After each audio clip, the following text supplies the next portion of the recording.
사랑하는 여러분, 오늘 우리는 시편 4편을 함께 묵상하려 합니다. 시편 4편은 다윗이 억울함 속에서 드린 저녁 기도입니다. 낮 동안의 분주함이 끝나고 고요한 밤이 찾아올 때 우리의 마음은 오히려 더 무거워질 때가 있습니다. 생각이 많아지고 낮에 겪은 일들이 떠올라 쉽게 잠들지 못할 때가 있습니다. 다윗 역시 그랬습니다.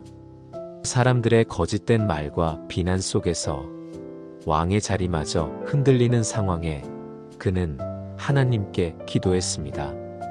시편 4편은 그 고백의 노래입니다. 오늘 우리도 이 말씀 속에서 불안한 밤을 평안한 밤으로 바꾸어 주시는 하나님의 은혜를 함께 경험하기 원합니다.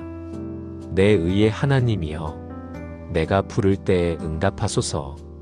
곤란 중에 나를 너그럽게 하셨사오니 내게 은혜를 베푸시고 나의 기도를 들으소서. 다윗은 하나님을 내 의의 하나님이라고 부릅니다. 여기서 의란 단순한 도덕적 개념이 아닙니다. 내 억울함을 풀어주시고 정의롭게 판결해 주시는 하나님이라는 고백입니다. 그는 사람의 시선이나 세상의 재판정이 아니라 하나님을 최종 판결자이자 변호인으로 부르고 있는 것입니다. 다윗은 억울한 상황 속에 있었습니다. 사람들이 거짓을 퍼뜨리고 그의 명예를 더럽혔습니다. 왕의 자리마저 위태로웠습니다. 그럼에도 그는 이렇게 고백합니다. 곤란 중에 주님은 나를 너그럽게 하셨습니다. 너그럽게 하셨다는 표현은 좁은 길을 넓히셨다는 뜻을 가집니다. 다윗이 위기에 처했을 때마다 하나님은 새로운 길을 내셨습니다. 목동 시절에는 사자와 곰을 이기게 하셨고 청년 시절에는 거인 골리앗을 쓰러뜨리게 하셨습니다. 왕이 된 후에도 수많은 전쟁과 음모 속에서 하나님은 길을 여셨습니다. 그 은혜를 기억한 다윗은 다시 기도합니다. 내 기도를 들으소서. 내게 은혜를 베푸소서.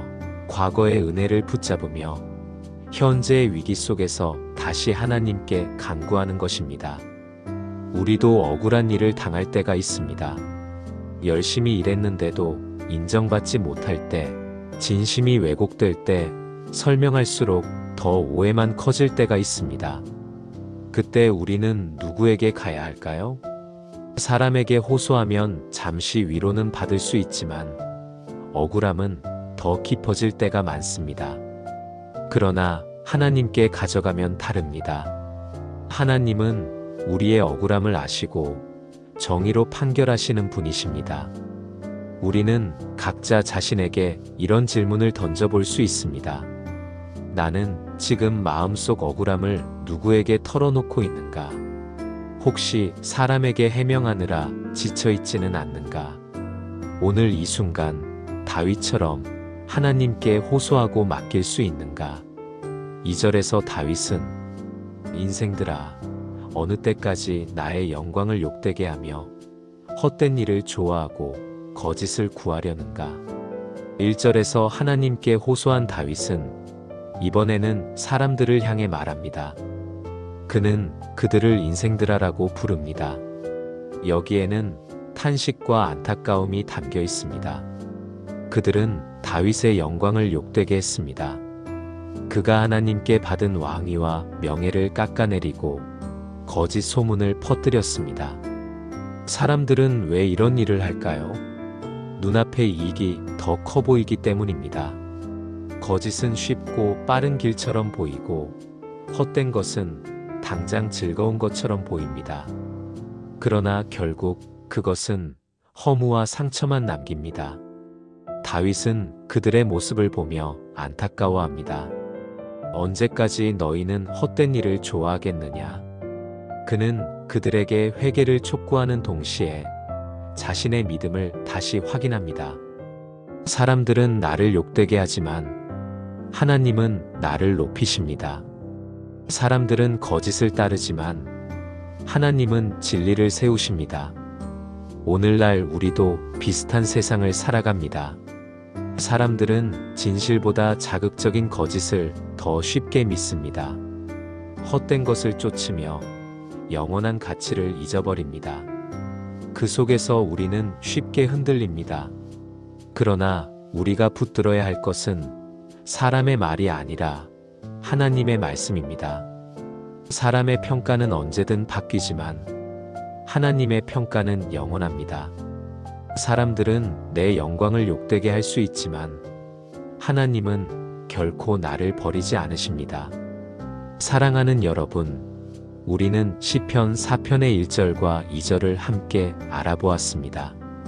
다윗은 억울함 속에서도 하나님을 내 의의 하나님이라 부르며 기도했습니다. 사람들이 거짓과 헛된 것을 쫓아도 그는 흔들리지 않고 하나님께만 호소했습니다. 우리도 오늘 이 말씀을 붙잡아야 합니다. 억울함이 있어도 헛된 길이 눈앞에 보여도 우리의 시선은 오직 하나님께 고정되어야 합니다. 그분만이 우리의 의와 명예를 지켜주시는 분이십니다. 여호와께서 자기를 위하여 경건한 자를 택하신 줄 너희가 알지어다. 내가 그를 부를 때에 여호와께서 들으시리로다. 다윗은 3절에서 이제 사람들을 향해 또 자신을 향해 확신에 찬 고백을 선포합니다. 여호와께서 자기를 위하여 경건한 자를 택하셨다. 이것은 다윗의 자부심이 아니라 하나님의 선택에 대한 믿음에서 나온 말입니다. 여기서 경건한 자란 완벽한 사람을 의미하지 않습니다. 실수하지 않고 죄 짓지 않는 사람을 가리키는 것이 아닙니다. 오히려 연약하지만 하나님을 의지하는 사람, 넘어져도 다시 하나님께 돌아오는 사람을 뜻합니다. 다윗 자신이 그랬습니다. 그는 왕이었지만 죄를 지었고 넘어졌습니다. 그러나 다시 눈물로 회개하며 하나님께 나아갔습니다.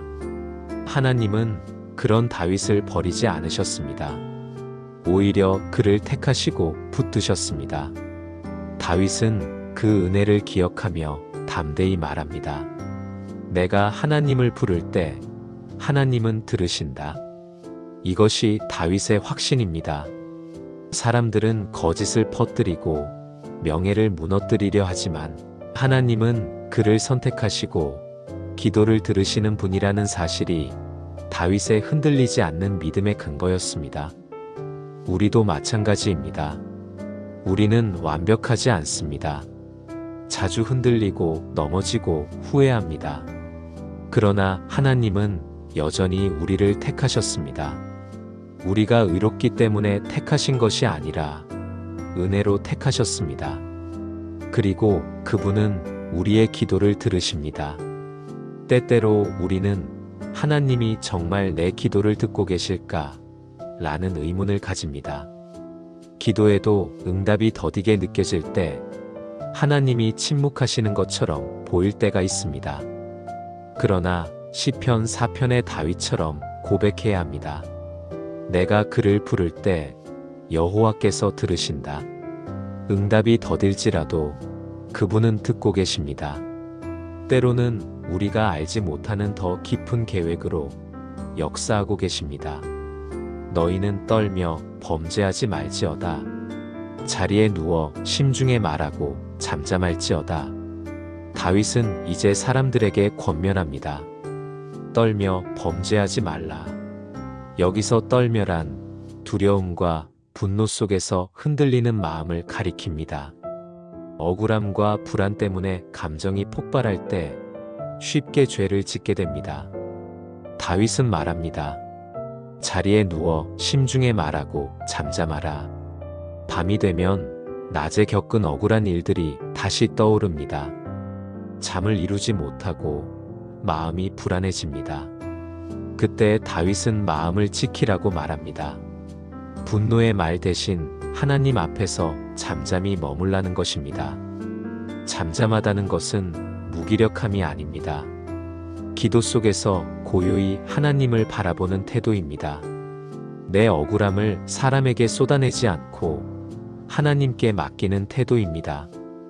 그 침묵 속에서 오히려 하나님이 말씀하시고 우리 마음을 다스리십니다. 오늘 우리의 밤은 어떻습니까? 잠자리에 누웠지만 마음은 여전히 분주합니까? 억울했던 말, 상처 준 행동, 걱정되는 일들이 떠올라 잠들지 못합니까? 다윗은 말합니다. 잠잠하라. 억울함을 키우지 말고 마음을 다잡으라는 것입니다. 우리의 침묵은 단순한 침묵이 아니라 하나님을 향한 신뢰의 침묵입니다. 사랑하는 여러분은 오늘 밤 어떤 생각 때문에 잠을 이루지 못합니까? 분노와 불안을 키우고 있습니까? 아니면 하나님 앞에 잠잠히 머무르고 있습니까? 오늘 밤 내 마음을 하나님께 맡기고 침묵의 평안을 누릴 수 있겠습니까? 하나님은 우리를 택하셨고 우리의 기도를 들으시는 분이십니다. 그리고 우리는 흔들리는 마음 속에서도 분노로 죄 짓지 말고 잠잠히 하나님 앞에 머물러야 합니다. 밤이 깊어질수록 불안이 찾아올 때 우리는 하나님께 택함받은 자임을 기억해야 합니다. 그리고 그분 앞에 잠잠히 머물며 주시는 평안을 받아야 합니다. 시편 4편의 5절에서는 의의 제사를 드리고 여호와를 의지할지어다. 다윗은 대적들에게 단호하게 말합니다. 형식적인 제사를 드리지 말고 의의 제사를 드려라. 그리고 여호와를 의지하라. 이스라엘 백성은 율법에 따라 제사를 드렸습니다. 제물은 흠없는 양이나 소여야 했고 정해진 규례에 맞게 제단에 드려야 했습니다. 그러나 하나님께서 바라보신 것은 제물 자체가 아니었습니다. 마음을 다한 제사를 드리는 곧 하나님을 의지하는 예배를 원하셨습니다. 다윗은 많은 사람들이 겉모습만 제사 드리는 것을 보았습니다. 제사를 드리지만 마음은 세상을 향하고 입술로는 찬양하지만 삶은 여전히 죄 가운데 있는 모습 말입니다. 그런 제사는 하나님께서 기뻐하지 않으십니다. 그래서 다윗은 강조합니다. 의의 제사를 드려라. 의의 제사란 단순히 정해진 규칙을 지키는 제사가 아니라 하나님을 향한 신실한 고백이 담긴 예배입니다. 그 중심에는 여호와를 의지하라는 명령이 있습니다. 즉, 의지 없는 제사는 껍데기일 뿐이라는 뜻입니다. 오늘날 우리의 예배는 어떻습니까? 우리는 매주 예배를 드리고 찬양을 부르고 기도를 올립니다. 그러나 우리의 마음은 어디에 있습니까? 혹시 몸은 예배당에 있지만 마음은 세상의 근심과 욕심 속에 있지 않습니까? 하나님은 우리의 노래보다 마음을 원하십니다. 의의 제사는 곧 하나님을 전적으로 의지하는 마음입니다. 삶 자체가 하나님을 향한 제사가 되어야 합니다. 나는 지금 어떤 예배를 드리고 있습니까? 단순히 형식적인 예배입니까? 아니면 하나님을 의지하는 진실한 예배입니까?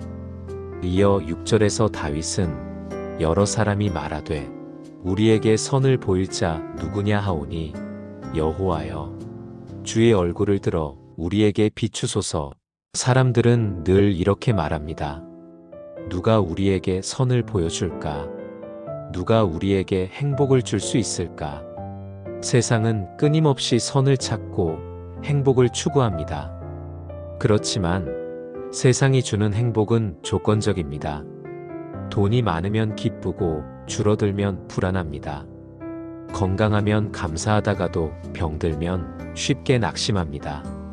사람의 인정이 있으면 즐겁다가도 비난이 있으면 무너집니다.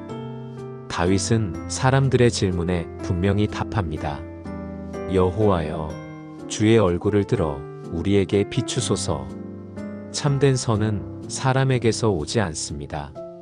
환경이나 조건에서도 오지 않습니다. 참된 선은 하나님의 얼굴빛에서 옵니다. 얼굴빛을 비춘다는 표현은 하나님의 임재와 은혜를 상징합니다. 민수기 6장에 나오는 제사장의 축복 기도에도 같은 말씀이 있습니다. 여호와는 그의 얼굴을 내게 비추사 은혜 베푸시기를 원하며 여호와는 그의 얼굴을 내게로 향하여 드사 평강 주시기를 원하노라. 하나님의 얼굴빛은 은혜와 평강의 빛입니다. 오늘 우리는 어디에서 선을 찾고 있습니까? 사람의 말 속에서, 재물 속에서, 명예 속에서 찾고 있지는 않습니까? 그러나 그곳에는 참된 선이 없습니다. 참된 선은 하나님의 얼굴빛에서 옵니다. 그 빛이 우리의 삶을 비출 때 어둠은 물러가고 마음은 평안을 얻습니다. 그 빛이 길을 비추어 줄 때 방황하던 발걸음이 바른 길을 걷게 됩니다. 사랑하는 여러분, 시편 4편의 6절까지 묵상했습니다. 다윗은 의의 제사를 드리라고 말했습니다. 겉모습만의 예배가 아니라 마음을 다해 하나님을 의지하는 예배를 드리라는 것입니다. 또한 참된 선은 세상에서 찾을 수 없다고 고백했습니다. 오직 하나님의 얼굴빛에서만 은혜와 평강을 얻을 수 있습니다. 시편 4편 7절에서는 이렇게 말합니다. 주께서 내 마음에 두신 기쁨은 그들의 곡식과 새 포도주가 풍성할 때보다 더하니이다. 다윗은 이제 자신의 마음속 깊은 기쁨을 고백합니다. 사람들이 풍년을 맞아 곡식과 포도주가 풍성할 때 세상은 그 풍요를 최고의 행복이라 여겼습니다. 풍성한 수확, 가득한 창고, 즐거운 잔치가 그들의 기쁨의 기준이었습니다. 그러나 다윗은 그 기쁨보다 더 큰 기쁨을 알고 있었습니다. 그것은 세상이 줄 수 없는 하나님이 마음 깊은 곳에 두신 기쁨이었습니다. 이 기쁨은 조건이나 환경에 따라 달라지지 않습니다. 풍요 속에서도 결핍 속에서도 흔들림 없이 지속되는 기쁨입니다. 다윗은 왕이었지만 풍요만 누린 것은 아니었습니다. 광야를 떠돌며 쫓기기도 했고 궁궐에서조차 불안과 음모 속에 살아야 했습니다. 그러나 그는 하나님이 주시는 내적인 기쁨을 잃지 않았습니다. 세상의 상황이 아니라 하나님의 은혜와 임재가 그의 기쁨의 근원이었기 때문입니다. 우리의 기쁨은 어디에서 오는 것입니까? 은행 통장의 숫자입니까? 사람들의 칭찬입니까? 건강과 안정된 삶입니까? 물론 그것들이 우리에게 기쁨을 줄 수 있습니다. 그러나 그것은 언제든 무너질 수 있는 기쁨입니다. 하나님이 주시는 기쁨은 다릅니다. 외적인 조건과 상관없이 주어지는 마음 깊은 곳에서 솟아나는 샘과 같습니다. 이 기쁨은 고난 속에서도 노래하게 하고 눈물 속에서도 감사하게 합니다. 마지막 8절에서 다윗은 내가 평안히 눕고 자기도 하리니 나를 안전히 살게 하시는 이는 오직 여호와이시니이다. 이 구절은 시편 4편의 절정이자 마침표입니다. 다윗은 여전히 문제 속에 있었습니다. 대적은 사라지지 않았고 억울함도 완전히 풀린 것은 아니었습니다. 그러나 그는 이렇게 고백합니다. 나는 평안히 눕고 잘 수 있다. 왜냐하면 나를 안전히 지키시는 분은 하나님이시기 때문이다. 평안히 눕는다는 것은 단순히 잠을 잔다는 의미가 아닙니다. 걱정과 불안을 내려놓고 하나님께 자신을 맡기는 신뢰의 행위입니다. 세상의 조건은 안전을 보장하지 못합니다. 군사력도 재물도 사람들의 지지도 다 사라질 수 있습니다. 그러나 하나님은 결코 우리를 떠나지 않으십니다. 다윗은 그것을 알았기에 불안한 상황에서도 평안히 잠들 수 있었습니다. 그의 안전은 환경이 아니라 하나님께 있었기 때문입니다. 우리의 하루도 다르지 않습니다. 걱정거리가 남아있고 풀리지 않은 문제가 있지만 우리는 평안히 눕고 잘 수 있습니다. 왜냐하면 우리를 안전히 지키시는 분이 하나님이시기 때문입니다. 오늘 밤 우리의 무거운 짐을 내려놓고 하나님께 맡길 수 있겠습니까? 사랑하는 여러분, 지금까지 시편 4편 전체를 함께 묵상했습니다. 다윗은 억울한 상황 속에서 하나님께 기도했습니다. 사람들이 헛된 것을 쫓을 때 그는 하나님께 택하심 받은 자라는 확신을 붙들었습니다. 밤에 찾아오는 불안과 분노 속에서도 죄 짓지 않고 잠잠히 하나님 앞에 머물렀습니다. 그리고 마음을 다해 드리는 예배를 강조했고 하나님의 얼굴빛에서 참된 선을 찾았습니다. 마지막으로 세상이 줄 수 없는 기쁨과 하나님 안에서의 평안을 고백했습니다. 오늘 우리도 이 말씀을 붙잡아야 합니다.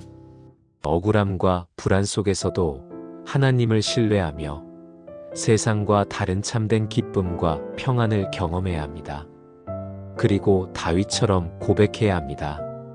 나는 평안히 눕고 자기도 하리니 나를 안전히 지키시는 이는 오직 여호와이시다. 주님, 오늘 시편 4편의 말씀을 통해 우리의 마음을 돌아보게 하심에 감사드립니다. 억울함 속에서도 주님께 기도하게 하시고 분노 대신 잠잠히 머물게 하소서. 세상의 조건이 아닌 주님의 얼굴빛에서 참된 선과 기쁨을 경험하게 하소서. 오늘 우리의 밤을 주님께 맡깁니다. 걱정과 불안을 내려놓고 주님 안에서 평안히 눕게 하소서. 예수님의 이름으로 기도합니다. 아멘. 이상 시편 4편의 말씀을 살펴보았습니다. 오늘 이 말씀을 통해 은혜와 평안을 받으셨다면 영상 좋아요와 댓글에 아멘이라고 남겨주세요. 여러분의 한마디 고백이 하나님께 큰 영광이 되고 또 다른 이들에게 위로와 믿음의 통로가 되어줄 것이라고 믿습니다. 주님의 평강이 여러분의 밤과 가정 위에 충만하시기를 축복합니다.